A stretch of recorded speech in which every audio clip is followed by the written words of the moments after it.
안녕하세요. 피부과 전문의 박수정입니다. 이번 동영상에서는 눈꺼풀 처짐의 피부과 치료에 대해서 소개하는 시간을 갖도록 하겠습니다. 눈 주위 노화는 윗눈꺼풀 처짐, 아랫눈꺼풀 처짐, 눈 옆 처짐, 잔주름으로 나누어서 생각해 볼 수 있습니다. 이러한 눈꺼풀 처짐에 대해서 보통 성형외과적 수술을 생각하지만 수술을 피하고 싶은 사람들을 위해 피부과적 해결 방법에 대해서 말씀드리겠습니다.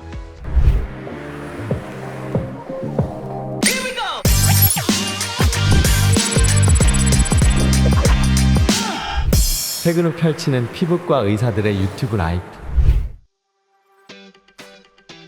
눈 주변의 노화는 노화 진행 양상이 뺨 처짐이나 볼페임과는 조금 다르게 나타납니다.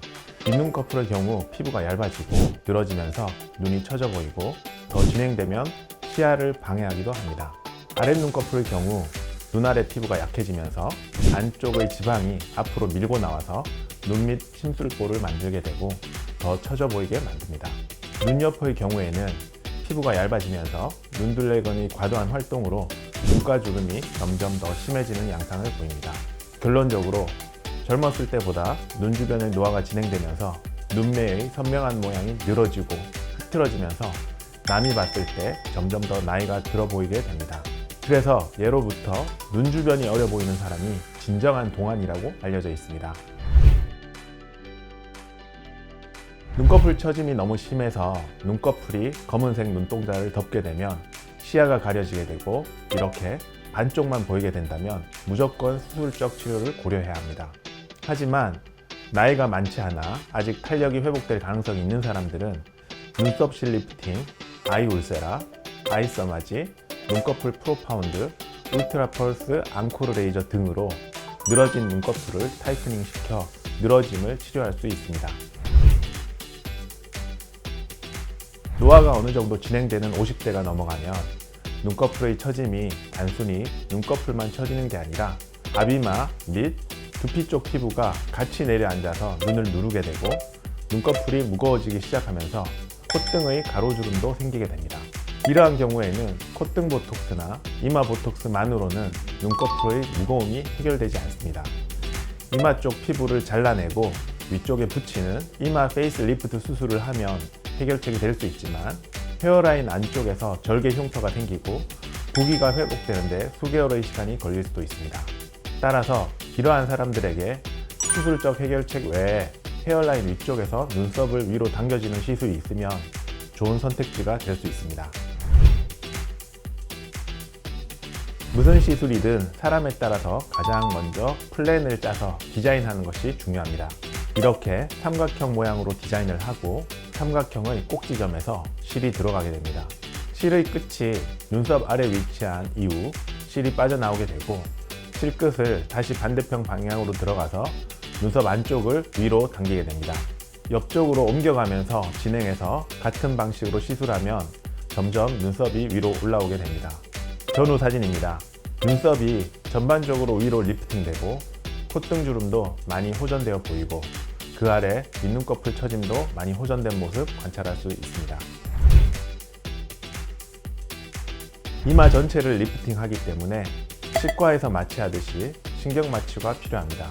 신경 마취 시에만 주사 통증이 있고 신경 마취 이후에는 거의 통증이 없는 무감각한 상태에서 시술이 진행됩니다.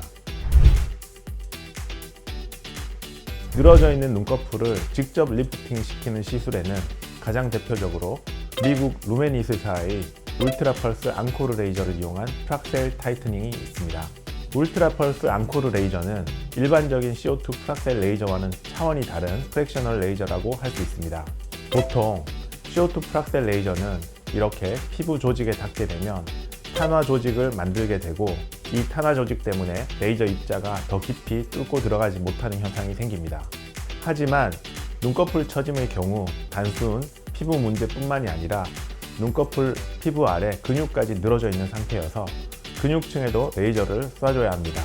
하지만 보통 CO2 프락셀 레이저를 이용하여 근육층까지 타이트닝 시키려면 에너지를 무작정 높이게 되어서 피부 손상을 너무 많이 주게 되고 결국 색소 침착이나 지속 홍반이 생기게 되어서 레이저 자국이 굉장히 오래 남는 현상을 겪을 수 있습니다. 그런데 루메니스사의 울트라 펄스 앙코르 레이저의 경우 피부 조직 탄화를 시키지 않고 낮은 에너지에서도 근육층까지 레이저가 뚫고 들어갈 수 있기 때문에 반복 시술에도 색소 침착을 만들지 않고 점점 윗눈꺼풀 타이트닝을 시켜나갈 수 있습니다. 눈꺼풀 전용 아이 울세라, 아이 써마지를 들 수 있습니다. 엄밀히 말하면 울세라, 써마지는 레이저가 아니라 각각 초음파, 고주파입니다.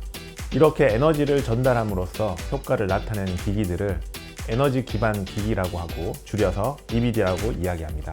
그 중에 가장 유명한 게 울세라 써마지인데 최근에는 눈 주변 리프팅이 중요해져서 각각 눈꺼풀에 특화된 팁이 많이 쓰이고 있습니다. 먼저 아이 울세라의 경우 눈썹을 기준으로 가로 방향으로 먼저 시술을 하고 또 격자 모양으로 세로 방향으로 울세라 시술을 해줍니다. 주로 1.5mm, 3.0mm 깊이의 울세라 시술을 해주면 눈썹을 위쪽으로 리프팅 시켜주는 효과가 있습니다. 그리고 윗눈꺼풀 바로 위에 시술할 때는 이렇게 반드시 실리콘 안구 보호 렌즈를 끼우고 시술해야 안구 손상을 막을 수 있습니다. 눈썹 위 시술과는 달리 눈꺼풀을 조여주고 타이트닝 시켜주는 효과를 얻을 수 있습니다. 아이 써마지의 경우 눈꺼풀 위와 눈 아래를 동시에 시술하게 되는데 역시 안구 보호를 완벽하게 한 채로 시술하는 게 중요하고 다만 아이 써마지의 경우 에너지 강도를 충분히 세게 해야 효과가 나타나기 때문에 통증 조절을 위해서 이렇게 수면 마취를 하고 시술하는 경우도 있습니다. 울세라가 눈꺼풀을 리프팅 시켜서 올려주는 역할을 한다면 써마지는 타이트닝 시켜서 탄성이 있게 만드는 역할을 합니다.